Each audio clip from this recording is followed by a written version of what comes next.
With so many options, why choose Arizona State University? For me, the only online option was ASU because of the quality. Their faculty was really involved with their students and care about your personal journey. The dedication to my personal development from my professors, that's been extremely valuable to me. Earn your degree from the nation's most innovative university. Online. That's a degree better. Explore more than 350 plus undergraduate, graduate, and certificate programs at asuonline.asu.edu.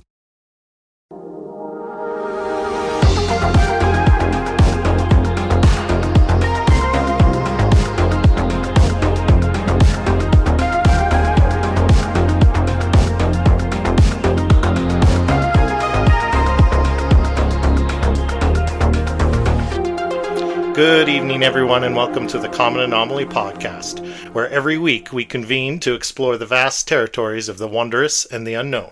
On today's episode, we're venturing beyond the human mind to explore the intelligence of the animal kingdom. For centuries, humanity has looked to the heavens for signs of intelligent life in the cosmos, but what if it was right under our noses all along? Join us as we uncover the hidden brilliance of Earth's creatures and question whether the line between human and animal is as clear as we think. Thank you for joining us today. I am your host, Stuart James. Joining me today is Clayton James. How's it going, brother? I'm doing good today. How are you? I'm doing all right. I tell you what, I got a bit of a scratchy throat. I think I'm coming down with something. But I've got my tea here, and I've got some lozenges, and I'm going to make it work. We're going to do just fine.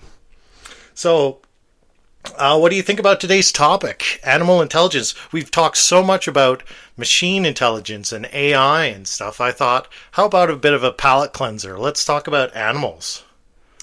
You know, you pitched me that idea last week, and I was like... You're a little hum-ha, hey? I was like, okay. Yeah. we can do that. And then I kind of thought about it for a bit and slept on it, and I was like, yeah, you know what? I could do a lot of interesting stuff with that. I tell you what, I had no ideas going in my head. I didn't really know what we were going to do this week, and I felt the clock ticking. But last weekend, I just happened to be watching a bunch of nature documentaries, and I was like, yeah, you know, animal intelligence, why not? Let's do that. There's a lot of really interesting stuff. I found some great stuff on bees. I've got bee pollen in my tea right now. Amazing stuff. Bees are one of my favorite things to photograph lately. Oh, yeah? Because, I mean, as you know, I'm very into nature photography. That's why I kind of started to love this topic, because I feel like I've got so many interesting anecdotes to tell about animals now. In trying to photograph it. Absolutely. But you know what I did after last week's episode? I went home and I rewatched The Shining. Of course, yeah. Why wouldn't you? I was watching The Shining, and I noticed this idea for this episode was already in my brain when I was rewatching it, and I noticed at the end of the movie, Jack is chasing Danny through the hedge maze, right? Right. And Danny's got a bit of a head start, but what does Danny do? What does Danny actually do to escape this situation? He gets ahead of Jack in the maze, and then he doubles back. He retraces his own footsteps because Jack is following his footprints in the snow. He retraces them for a ways, and then he finds an advantageous spot to dive behind a wall, waits for Jack to pass, still following the footsteps, and then Danny makes his escape. Animals do that. That's an animal behavior. Rabbits specifically do that doubling back behavior. Oh, really? Like if they're running away from a coyote, say. Yeah. And rabbits, they're capable of this explosive burst of speed. They can go from 0 to 1,000, just like that. You know, something like a coyote's got a faster top speed, but it takes a while to gain momentum. Yeah. So the rabbit's got a head start. So what it'll do, the coyote's tracking it through scent. Yeah. So the rabbit will get far enough ahead, and then it'll double back and create a false scent trail. And then it'll look for some advantageous spot, like a piece of brush it can hide in, and it will dive off of this scent trail. Right. Wait for the coyote to pass. Yeah. And then it'll lose the scent. And I thought interesting. I was so glad for the opportunity to just talk about one more little thing about The Shining that I didn't get to I didn't have a chance to talk about in the last episode because Danny is actually often symbolized by a rabbit in that movie. Right. He wears a Bugs Bunny shirt a lot of the time. He's Yeah, called Doc. that's What's right. up, Doc? Yeah. There's actually a scene where Jack is in the lobby and you can see like Danny's little tricycle sitting there. Yeah. And there's a Bugs Bunny doll just sitting on it. Right. So I thought that was interesting. But yeah, rabbits, they're very clever. Yeah, rabbits are clever. You have to. Most prey is kind of clever, right? Yeah. As are the hunters. Like I'm sure you got some great stuff on coyotes. You made friends with a pack of coyotes once, didn't you? Yeah. So, I live in Arbor Lake. When I first moved there, I was right next to the apartment building I live in. It was right next to this property called the Hawkwood Homestead. So the Hawkwood family, kind of a little bit of Calgary history for you. The Hawkwood family is a family of ranchers, and they actually owned like a huge chunk of what is now northwest Calgary, Okay. like Arbor Lake, Ranchlands, Citadel, and the community of Hawkwood. They owned all that. Wow. Yeah. And the city, slowly as the city expanded, the city slowly bought yeah. little chunks of it from the Hawkwood family. And this Hawkwood homestead is about 45 acres. Yeah. And it was kind of the last remnants of their property and kind of the descendants of the Hawkwood. They had like a little farmhouse there. They kept 2 horses there. Right. And it was just this big piece of untouched land, like with all this city around it. Very out of place, but really beautiful. Yeah. And I lived next to it, and there was a pack of coyotes that lived on the property. And they actually had their den, like, pretty much right outside my window. Right. And that's really what got me into nature photography in the first place. Yeah. Because I could sit on my balcony and just watch these coyotes just go about their business. They'd Yeah. sit out there for hours. So eventually I'm like, I got to buy a camera, something with like a big zoom lens on it. Yeah. So I can photograph these creatures, and that's really what got me into nature photography in the first place. Wow. Okay. And any personal observations on what they do, how they go about their lives? As I've gotten more into nature photography, I make it a habit that if I'm going to photograph an animal, I want to learn as much as I can about it. Right. And I find coyotes to be very misunderstood. People Okay. see them as like vicious predators, Right. especially like urban coyotes. Yeah. They're gonna lure your dog away and devour your dog. Like Yeah. coyotes, Not that they wouldn't do that though.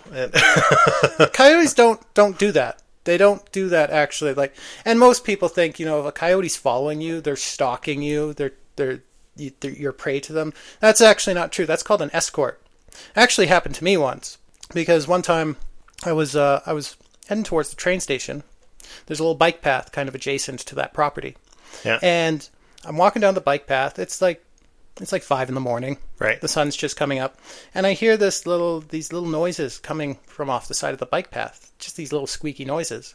Yeah. So I go over and look, and there's like 7 or 8 just tiny little coyote puppies. Yeah. Like just newborn puppies. Right. Just off the side of the bike path. And I'm like, uh-oh, where's the mom coyote? Yeah. Totally. So just as soon as I thought that, here comes mom coyote just galloping towards me. Right. Full tilt. Yikes. Stops right in front of me. Back is arched. Yeah. And it just bares its teeth and makes just this low, vicious growl at me. Yeah. This could have been a little dangerous. Yeah. Totally. But I knew exactly what to do. Which is why it's good I make a rule of trying to learn things about animals I photograph. Yeah. I knew exactly what to do in that situation. I raised my hands, make myself look big. I did not turn and run. You don't turn and run. I kept eye contact. Yeah. And I just walked towards and around it. Not away from it. I mean, I could walk away from it too, but you got to keep eyes on it. Yeah. But it was in my way, so I had to walk towards and around it. And I turned around, still facing it, and I started walking backwards. And it started following me. Yeah. And I knew it was going to do this. It started following me, but I just kept eyes on it, kept my arms raised, slowly walked backwards. And it followed me kind of like halfway down the bike path. And eventually it just turned around and went back to its pup. That's called an escort. what they're doing is they're not stalking you. Yeah. They're saying you've got too close to my territory. Right. I'm going to walk with you and make sure you leave. Right. Yeah.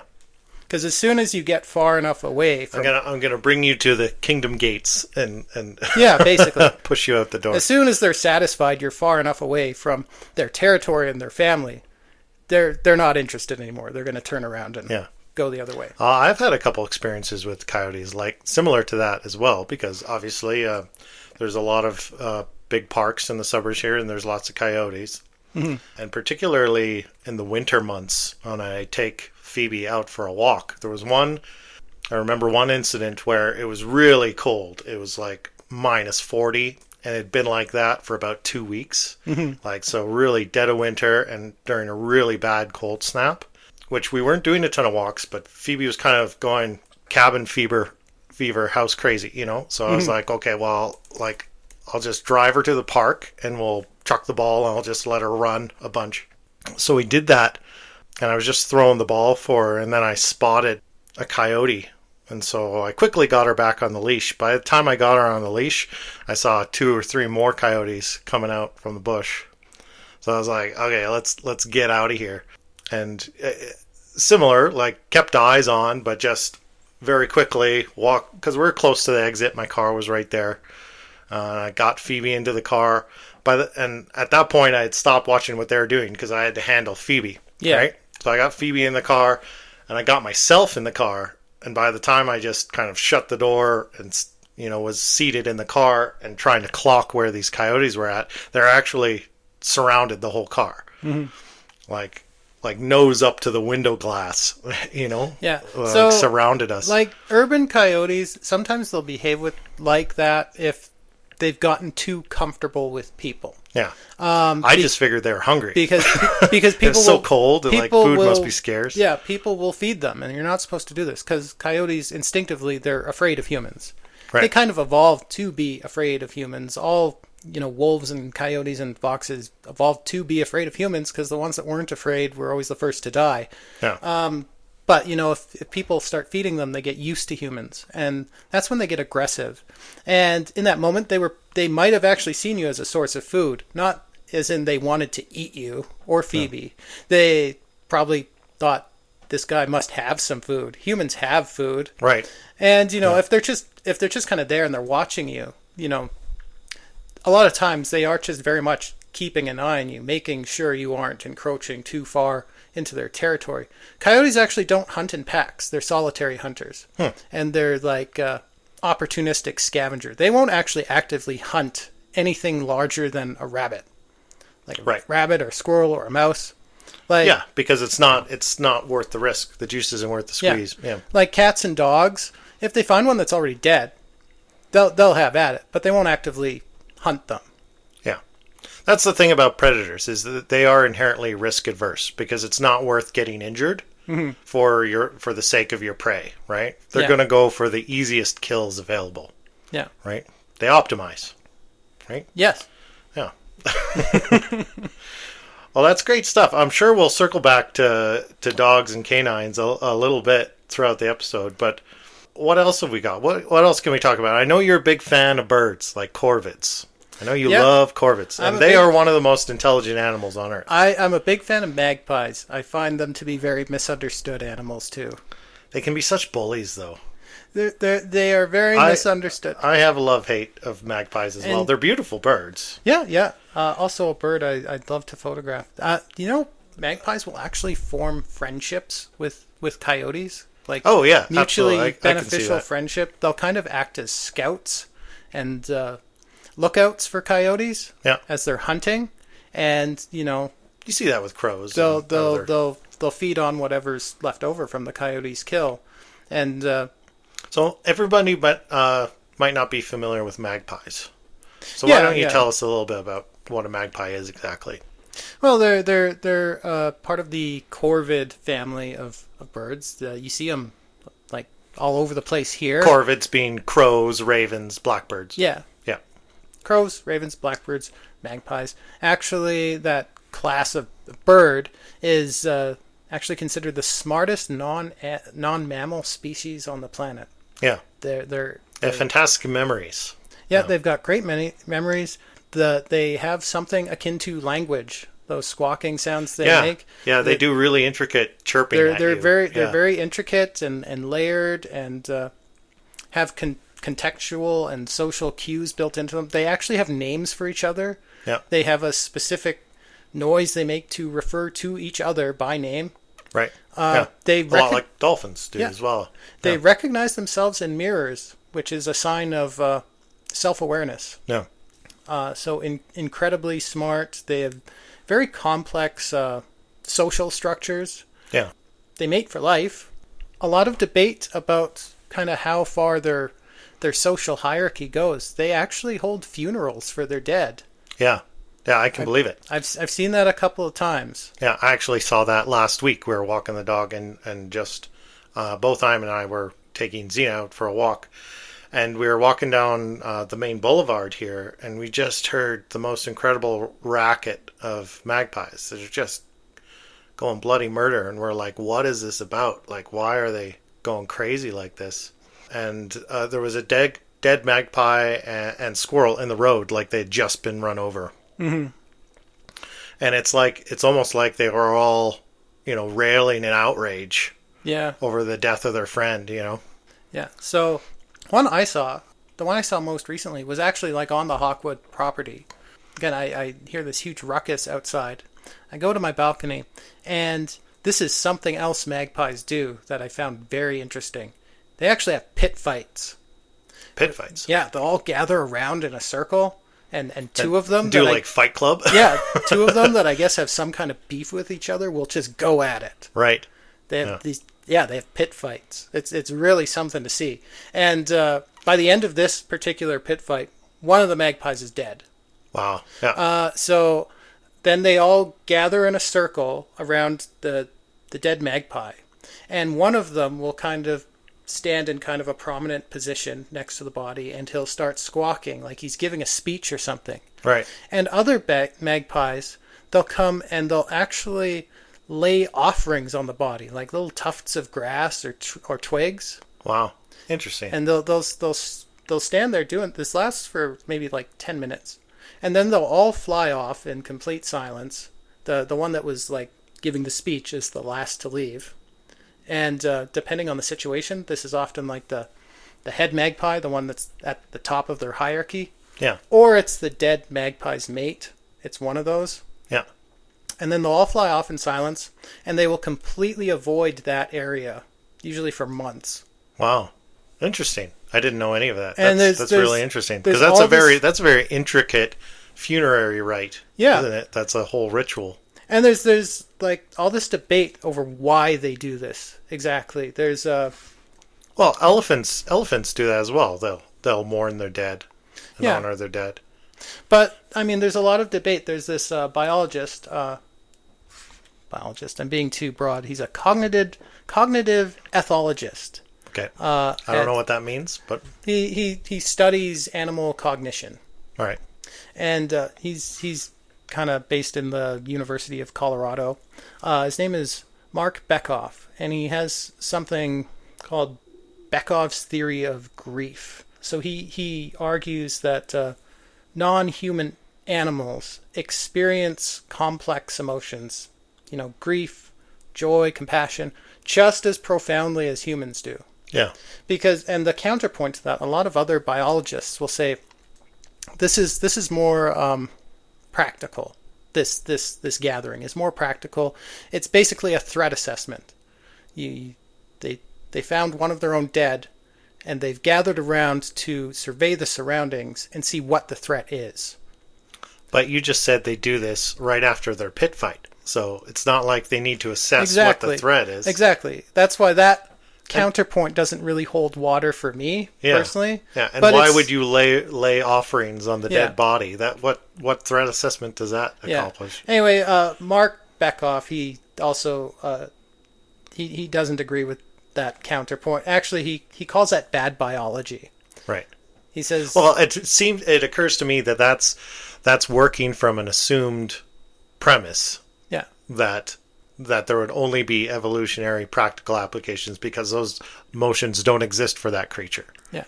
So, yeah, what Mark Beckhoff says is that actually, because people will attack his position, they'll say he's anthropomorphizing animals. He's projecting human emotion onto animals. And he says, no. Actually, the burden of proof is on the people who are saying they don't have emotion. Yeah. Because the idea that animals don't experience emotion or cognition in anything like we do, that is more akin to religion than science, is where that idea comes from. Well, it strikes me, and I mean, I know historically that's was the kind of accepted. And there was not too long ago, the common thinking was that animals couldn't feel pain, so it didn't matter if you kick them or hurt them, But I don't understand where that line of processing has come from, because anybody who spends any time around animals, you see those behaviors. And I understand, you don't understand what's really going on in another creature's brain, and you can kind of project your own psychology and your own behavioral frame of reference onto animals. Yeah. But I think there's a big leap from that to saying that they're completely incapable of motion. Obviously, most mammals have social structures. They work in family units and in packs and communities. That, to me, seems to be a huge indication that they would have to have some kind of emotional existence. Yeah.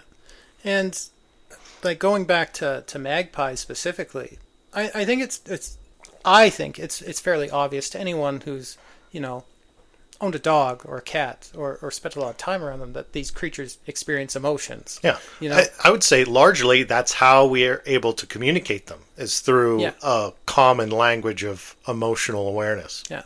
But going back to magpies, I mean, they're elaborate enough to hold funerary rites, and there's all this debate about even going as far as to saying this is almost displaying almost a religious or supernatural or superstitious belief about death, Right. Do magpies have enough awareness to understand the permanence of death, and B, to have superstitious beliefs about death?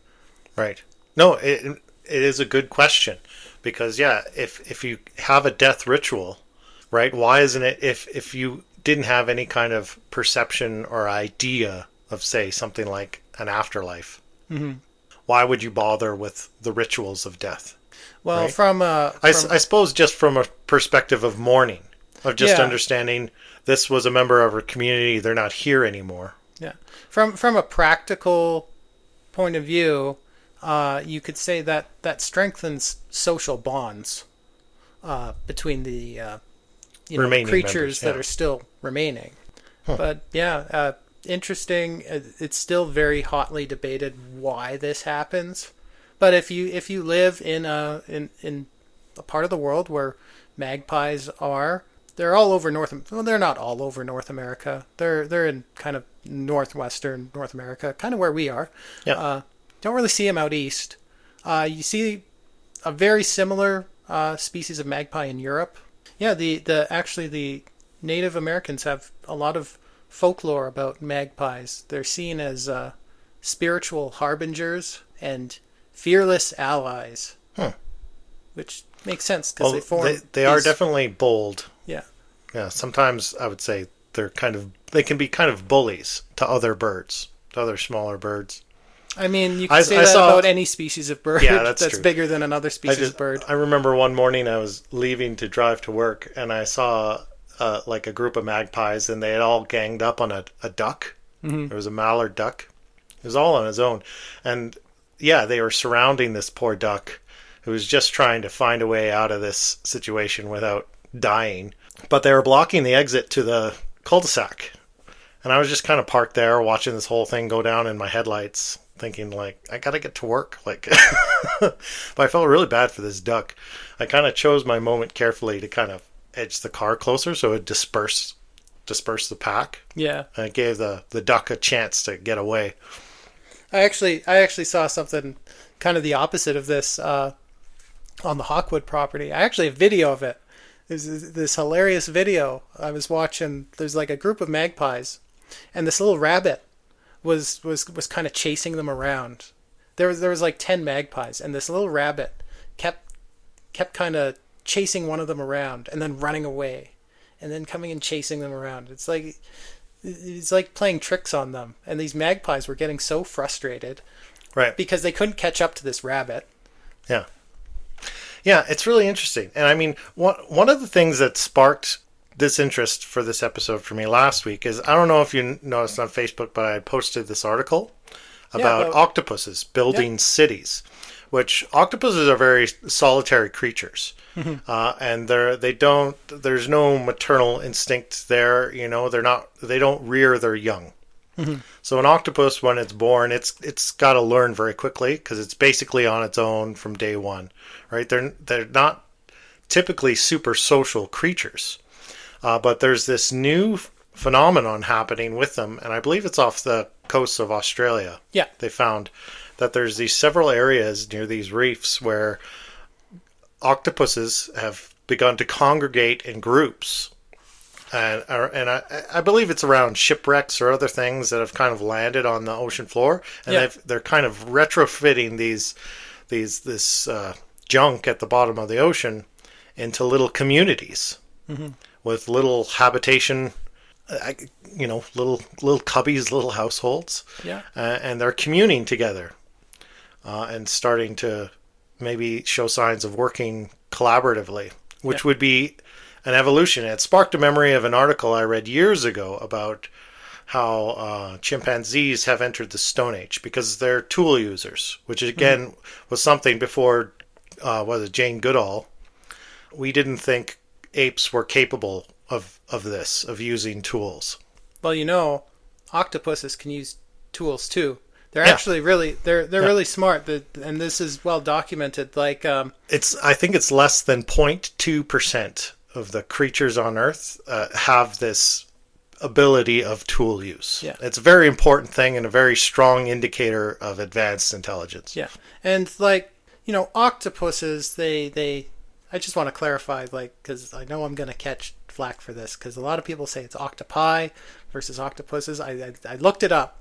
Both are acceptable, but octopuses is actually more proper than saying octopi. Oh, really? Okay. Some people even call them octopods. Yeah. We won't judge here. Yeah.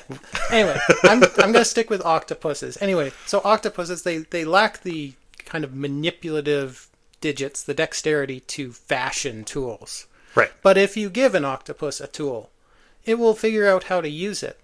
Like, one thing they do in the wild is if they'll often find halves of coconut shells that have drifted into the water, and they'll pick them up and they'll carry them with them. They'll carry a bunch of them with them. What they'll do is, if they get tired or if they sense a threat, they'll put them down and they'll arrange them to build a shelter that they can hide in. Yeah. It's like a little mobile shelter that the octopus just learns to carry with it. In captivity, they've done this test where if they have a glass jar, they put it in the water, they'll put something the octopus really wants inside it, like food or something. Yeah. The octopus will figure out how to unscrew and open the jar. Yeah. No, they're very clever. They're great problem solvers. I guess I've heard that that's one of the biggest problems about having octopi, octopuses, what have you, in captivity, is they're always escaping because they're just that clever. Yeah. That they're pretty good at figuring out how to get out. No, but actually, I was watching a Nat Geo documentary this week in preparation for this, and they were following one of those, I believe they're even called coconut octopuses, is the species. And it got into a fight with a mantis shrimp, which I guess mantis shrimp is a much smaller creature, but can be very dangerous because it can kind of propel itself really fast and it will punch other creatures. Because it can move so fast, it's like a bullet. It actually can land quite a heavy blow. And so this mantis shrimp, and they're very territorial, came across one of these octopuses who was unarmed, and they got into a fight, and this octopus was taking some hits and was like, oh shit, what am I going to do? and yeah, like grabbed a seashell and used it as a shield, like Captain America, to shield it from the blows. And then I guess it can use its how it breathes. It's got this almost like a water valve thing. Siphon. Yeah. And it can use that to just shoot out jets of. So it was blowing that into the sand, which shot up all the sand into a cloud, which obstructed the mantis shrimp's vision. You know, and then it would charge at it with its shield in hand. It was pretty impressive. You know what else octopuses do with that siphon? What's that? That they can kind of spit water out of? Yeah. They'll take like small objects, usually shells, and they'll spit water directly at it, and they'll turn it into a projectile during a fight. Interesting. Yeah, so clever creatures. Octopuses with guns. Yeah, exactly. I can think of no more And shields. terrifying foe. Well, and one of the questions in my mind is, I'd wondered, because I was thinking about this, octopuses building cities or building communities, great apes entering the Stone Age. Is it possible that other creatures in the animal kingdom are being impacted by proximity to humans? Like, are they learning from observing us and starting to copy some of our behaviors?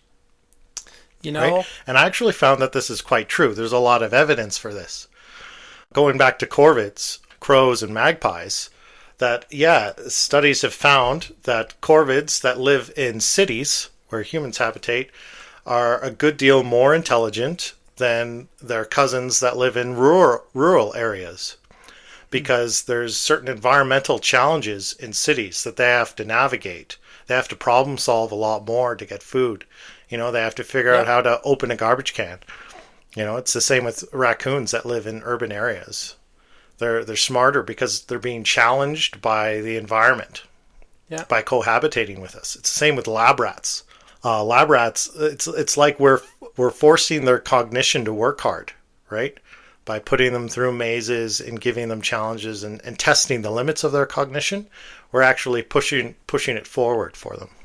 So just by living adjacent to them, we're kind of accelerating their evolution. Yeah. In a way. Exactly. Yeah. So we might, Planet of the Apes might be a documentary one day. You maniacs.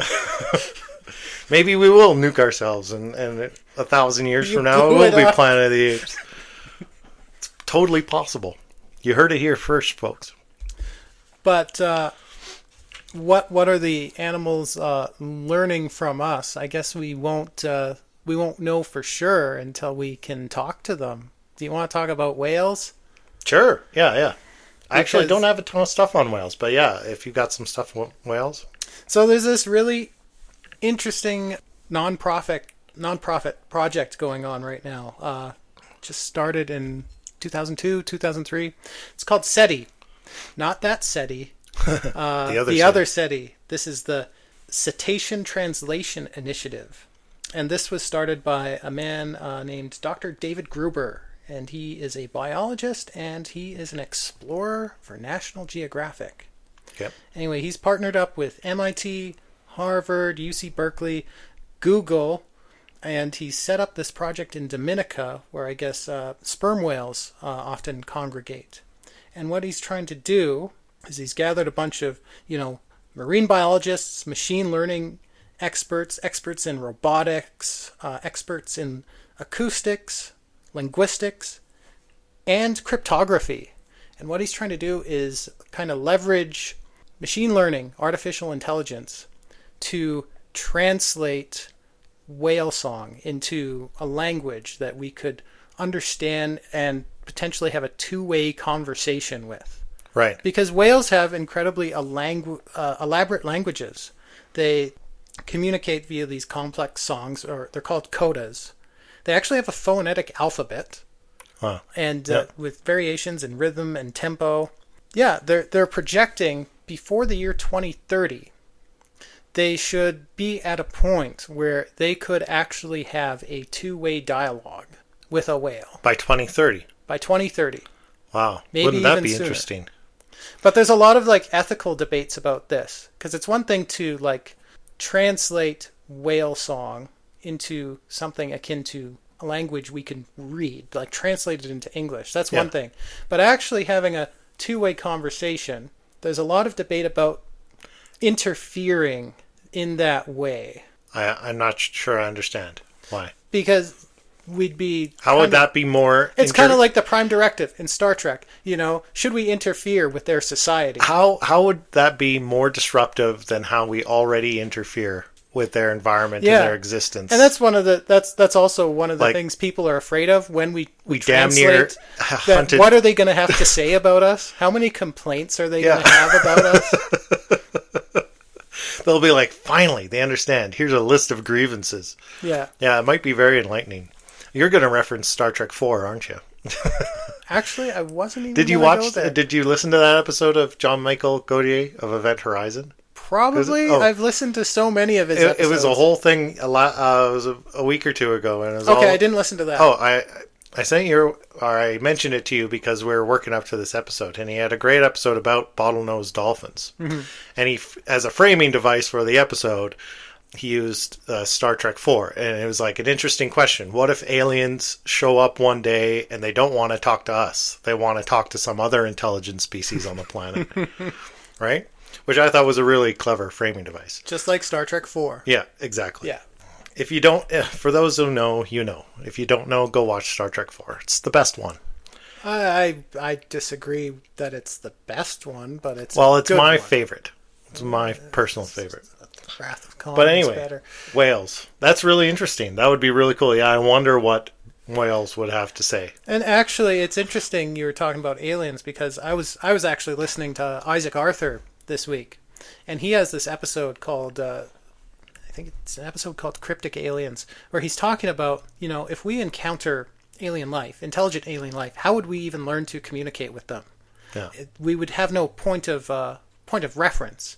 You know, even when we're like translating dead languages on Earth, we always have to have a point of reference, a Rosetta Stone. Yeah. You know, that's how we finally translated Egyptian hieroglyphs. We found this stone that had the exact same message written on it in ancient Greek and Aramaic and in Egyptian hieroglyphs. That was our point of reference. Right. How we translated hieroglyphs.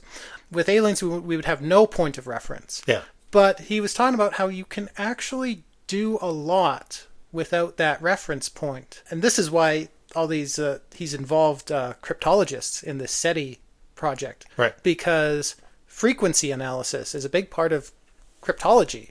Yeah. And you would have to fall back on things like frequency analysis to translate the language of both extraterrestrials as well as whales. You know, you would have to identify the most commonly occurring sounds or words. Right. And then look at what context those words occurred in. Yeah. And given a large enough data set, you could slowly... You decode their language. And, you know, you'd only need to decode about 20% of their language to have a working knowledge of it. Yeah. Because it you know, Pareto's principle. Yeah, 20% of the words are going to make up like 80% of the word usage. Yeah, you actually only need a very small vocabulary set before you're able to start a functional conversation. Yeah. Yeah, and once the ball is rolling, it becomes easier to decipher more. Yeah. Yeah. No, that's interesting. It's interesting. I wonder what it'll go like. I know they keep pushing it off and like Europa Clipper and stuff. Like, I really wonder what's under those ice, under the ice of Europa and... could you imagine learning to talk to alien whales? Yeah, yeah. And I know they say it's probably all just... They always think it's just going to be microbial life. But, I mean, the liquid oceans under Europa and Enceladus and those moons of our gas giants are thought to have... Or now we're actually extremely sure that they have liquid oceans under that ice. They're vast, they're huge, and you only need a few things for life, for biology to happen. You know, you need a source of energy, which we know because it's liquid water because of the torsion effects of the gravity of Jupiter or Saturn create heat. So there's heat in the mantle of those planets, which is why there's water under the the ice, the surface ice. And we know there's mineral exchange from the surface with the ocean underneath, right? Mm-hmm.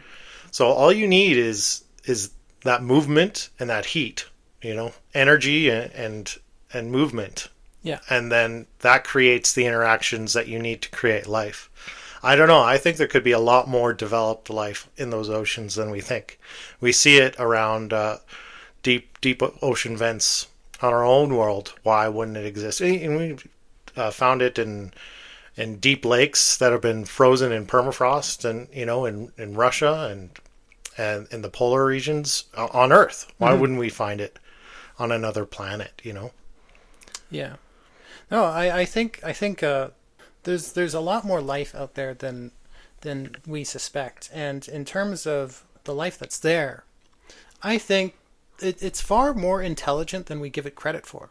Even just the life here, Like, I want to talk about humans just briefly. Yeah. Because I wanted to kind of compare all these animals I looked at, like humans. What makes us special? I was talking about rabbits earlier. Rabbits, their minds, they operate on 20% or 80% instinct.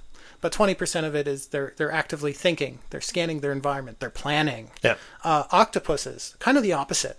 They're like 80% is just thought and learning and planning and thinking. And only 20% is instinct. Humans, on the other hand, we operate on 95% instinct. Only 5% of what we're doing is actual thinking. Right. But I'd say even less these days. Yeah. Especially now that there's fluoride back in our water. But I mean, like, how did we get such an advantage there? It's just the size of our brains. It's just how much it's scaled. Yeah. Because it's the ratio. It's the body mass. Yeah. Right. Because, like, you think of a rabbit, they have 500 million neurons. An octopus also has 500 million neurons, approximately. Humans, our brains have 80 billion neurons.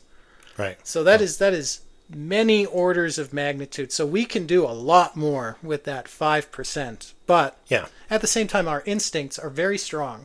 Yeah. They're very strong. I mean, like, we've kind of skinned over reality with all this wonderful technology we've built and this very complex society. But when it boils down to it, we are still tribal animals. Yeah. Really. Yeah. We just act out all this tribalism on a much larger stage now. Yeah. With all our technology. That's right. Yeah. And I think we kind of get arrogant and high on ourselves, and we forget the degree of how much of our social interactions and culture is built on just some very basic animal behaviors and mannerisms. Yeah. I mean, like, what did Loeb say during my interview with Loeb in our AI episode? Loeb said, humans have minds built for survival and myth, not truth.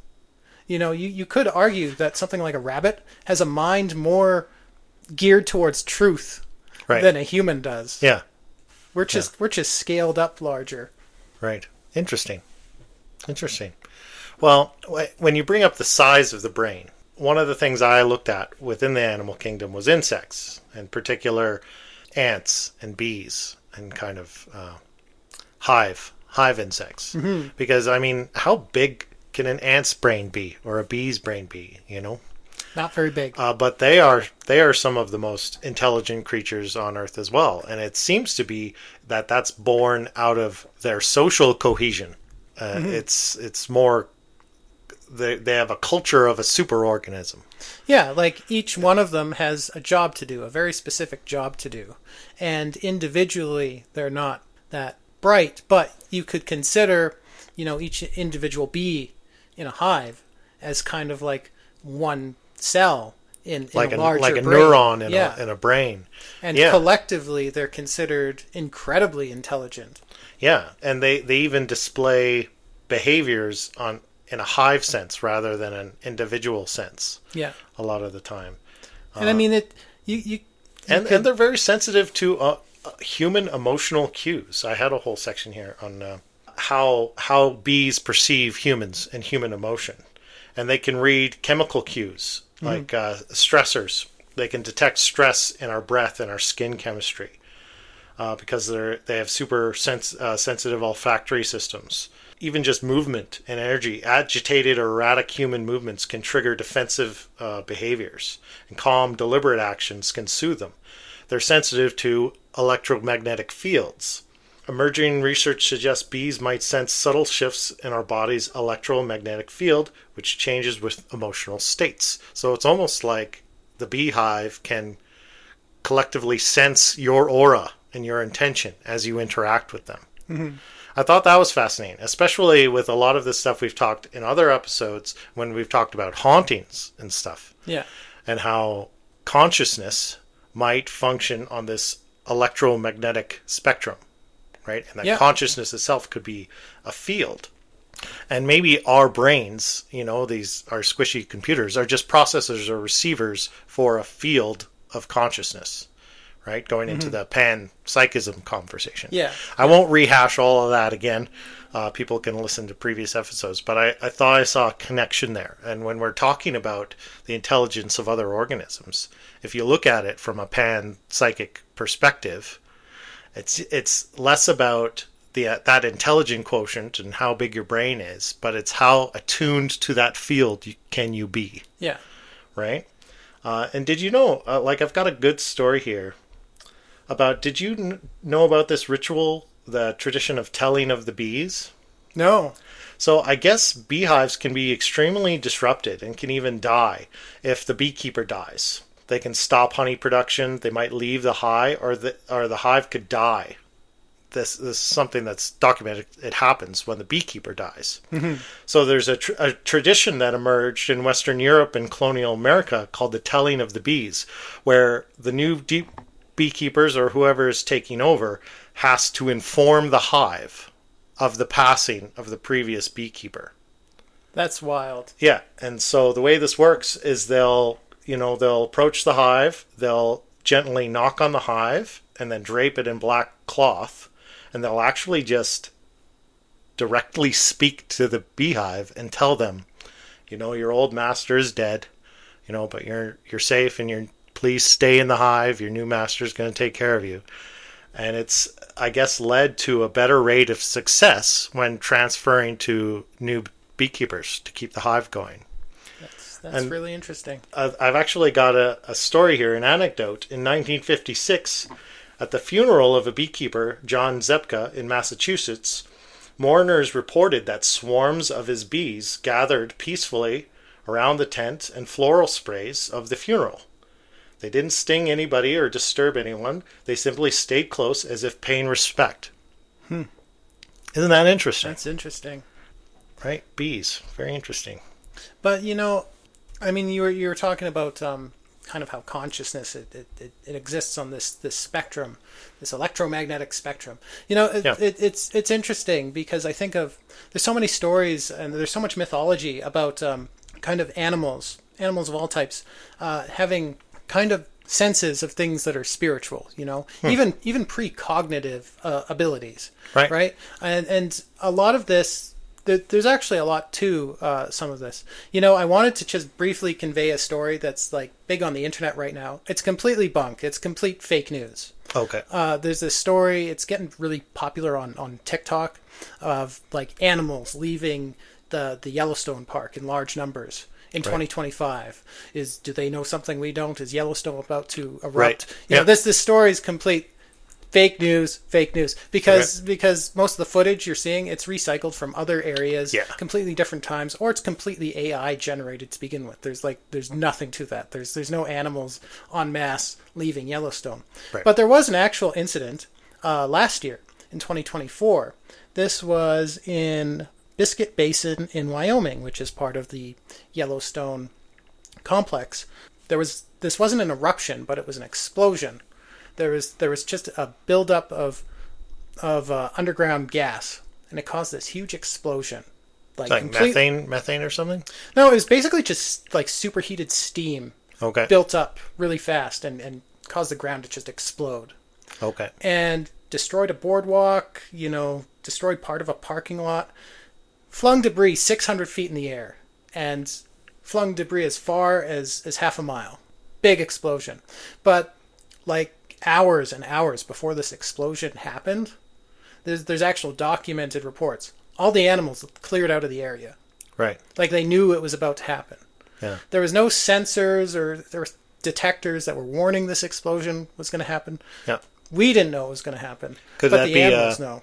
Infrasound? Yeah, and that's the big theory, is that animals are more sensitive to these kinds of things like infrasound. But I mean, is that really that different from precognition when you think about it? When we go out and hunt for ghosts in a town like Bankhead, like what are we doing? Yeah. We've got all this equipment to artificially enhance our senses. Yep. The EMF meter, we're detecting spikes in the electromagnetic field. But you think, we've got such big brains. That's how we became so smart. But there's a trade-off, because brains are very expensive. Animals, they got much smaller brains. Yep.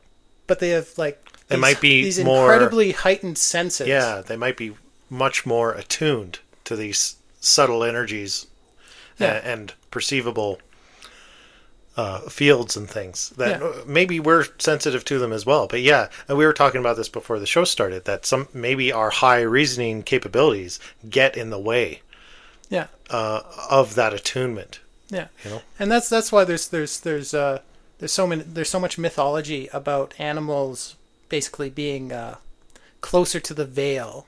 Yeah. The metaphorical barrier between the physical and spiritual realms. Animals are closer to it. Animals are more in tune with it.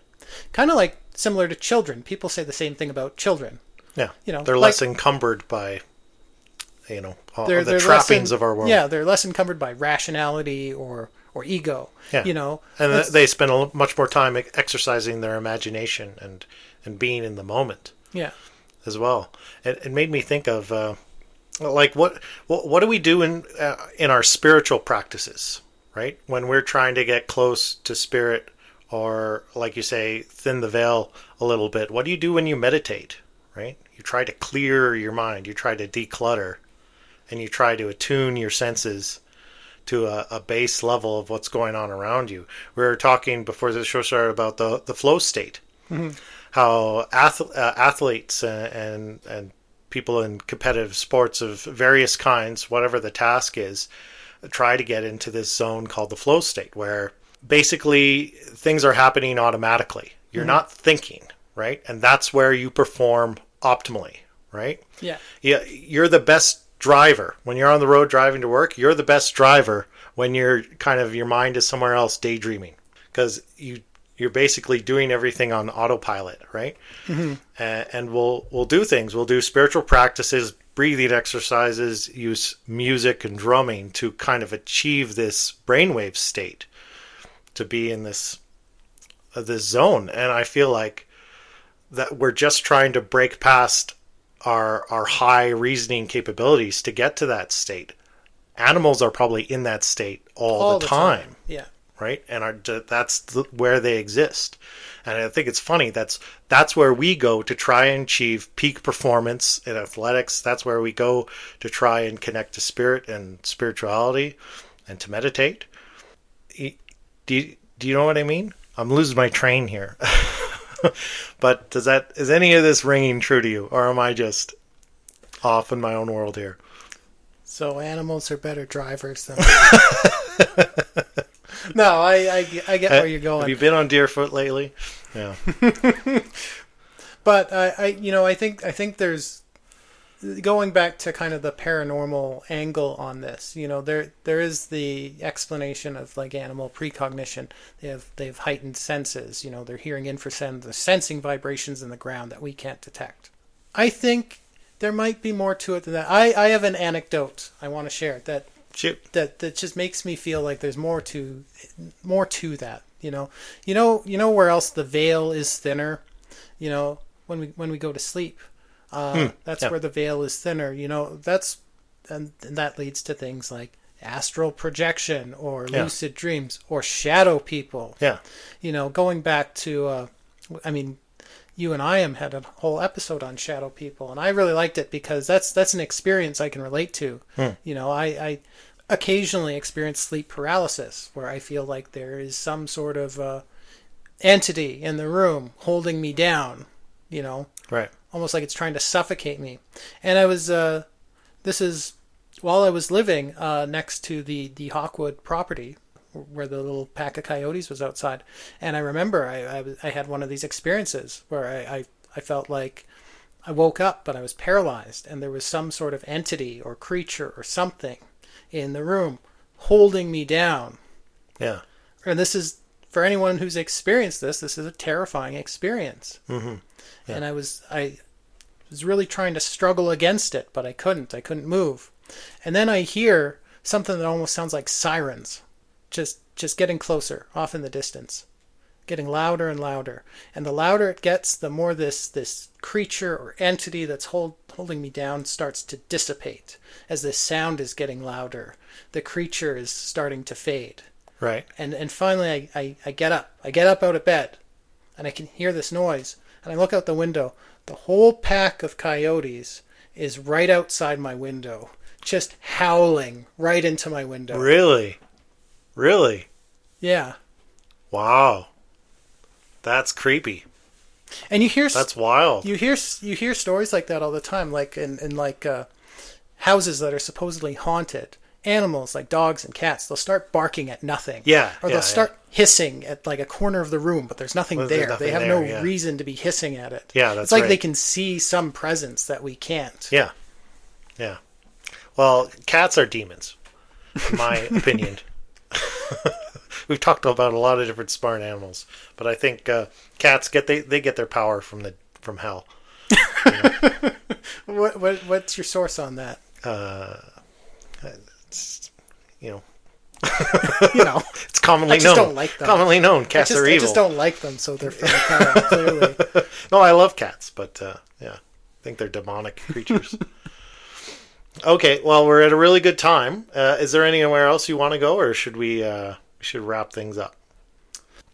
I really need another cup of tea. So I'm good to wrap this up, but I think we really have given ourselves this special place that we're so smart and we're superior. Yeah. But really, you look at the animal world, and we see so many of like kind of the best in ourselves as we kind of look at other creatures.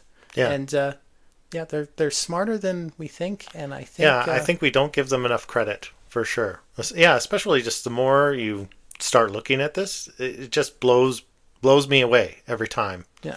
You kind of go down this road, and you're like, yeah, we really don't give them enough credit, and maybe we shouldn't be so high on ourselves. So, when we can talk to the whales, do you think they'll listen to the show? I hope so. I hope so. I'm looking forward to it. Might be a little lowbrow for them, right? Probably smarter than we are. Okay, all right. Well, that's a really good spot. I really enjoyed this episode. I was actually really excited for this. We've done a lot of like hauntings and kind of dark stuff, right? Yeah. And I thought, I kind of insisted to you that we have a kind of a palate cleanser. And of course, I am talking about haunted I know, houses you managed to get us back on that road somehow, right? I knew you would. But no, that's great. This was really fun. I really like looking at this stuff. I hope the audience enjoyed. Thanks for following along. If you're still with us, please like and subscribe, visit our website, do all the things. But most of all, just have a great weekend, and we'll see you next week. Good night. Good night.